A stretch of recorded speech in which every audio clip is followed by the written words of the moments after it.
সুপ্রিয় দর্শক, আসসালামু আলাইকুম। গত পর্বে আমরা আপনাদেরকে দেখিয়েছিলাম আমরা আমাদের বাগানের গাছের বেশ কিছু ডালপালা কেটেছি। এই ভিডিওতে দেখতে পাচ্ছেন সেই ডালপালাগুলো আমরা গাছের নিচ থেকে সরিয়ে নিচ্ছি। কাঁটাযুক্ত ডালপালাগুলো এক পাশে এবং অন্য ডালপালাগুলো এক পাশে একসাথে রাখবো। এবং দেখতে পাচ্ছেন কিছু সুপারি গাছের ডালপালা জড়ো করা হয়েছে, সেগুলো আমরা অন্য অন্য ডালপালার সাথে একসাথে রাখছি।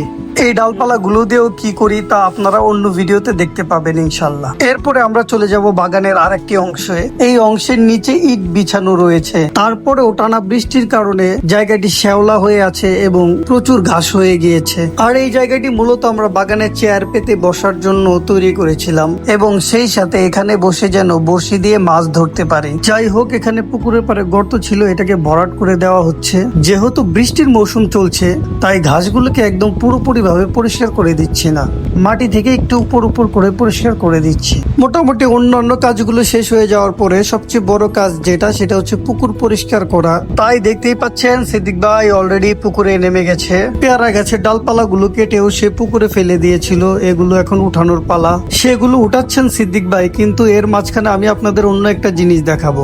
দেখুন তো পানিতে এগুলো কি, এগুলোকে যদি চিনে থাকেন অবশ্যই আমাকে কমেন্ট করে জানাবেন। মোটামুটি প্রচুর ঘাস, এগুলো সিদ্দিক ভাইয়ের উঠাতে কষ্ট হচ্ছে, কিন্তু কিছু করার নাই, পরিষ্কার করতে হবে। সিদ্দিক ভাই কি একটা যেন দেখাচ্ছিল আমাকে, আমরা তার মুখেই শুনি এটা আসলে কি। চিংড়ি মাছের বিচি ওইখানে বীজ আছে, এটা আমরা পানিতে রাখতেছি, আবার বাচ্চা জন্ম। তার কথা বুঝেছেন তো? না বুঝলে বলে রাখি, এটাতে মূলত চিংড়ি মাছ ডিম পেড়ে রেখেছে, এখান থেকে চিংড়ির পোনা হবে। এরপর পুকুর থেকে উঠানো ঘাস লতা পাতাগুলো পুকুরের সাইডে দিয়ে রাখছি, যাতে পুকুরের সাইডে মাটিগুলো ভেঙে সরে না যায়। এরপর চলে গেলাম বাতাসে ভেঙে থাকা জাম গাছের ডাল ছাঁটাই করার জন্য। এরপর আপনাদের আরো কিছু আশ্চর্য জিনিস দেখাবো। আমার নারকেল গাছের মধ্যে মাইন কাটা পুকে ধরছে, পুকের বীজ মারিয়ে দিতেছি, আমার গাছটাও মারিয়ে দিছে, হেরারও আমি মারিয়ে দিছি।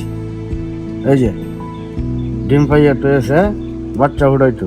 এই যে ডিম পারলো, কি পোকা ডিম পারলো দেখতে চান? একটু অপেক্ষা করেন, দেখাচ্ছি আপনাদেরকে। তবে কষ্ট লাগছে, নারকেল গাছটাকে বাঁচাতে পারলাম না। আমি অসুস্থ থাকার কারণে বুঝতেই পারিনি এই গাছের এই অবস্থা হবে। এই যে দেখেন গাছের গোড়া থেকে এগুলো কি বের করা হলো, এগুলোই আসলে এই গাছটার এই ক্ষতি করেছে। কি জিনিস রে ভাই, দেখার সাথে সাথে এই গাছ শিউরে উঠলো। যাই হোক, যা গেছে তো গেছেই, কিছু করার নাই। আমরা একদম ভিডিওর শেষের দিকে চলে এসেছি। গ্রামের এরকম ভিডিও দেখতে চাইলে আমার চ্যানেলটি সাবস্ক্রাইব করে আমার পাশেই থাকবেন। আর বাকি পর্বগুলো দেখার আমন্ত্রণ জানিয়ে এখানেই বিদায় নিচ্ছি। সবাই ভালো থাকবেন, সুস্থ থাকবেন, আল্লাহ হাফেজ।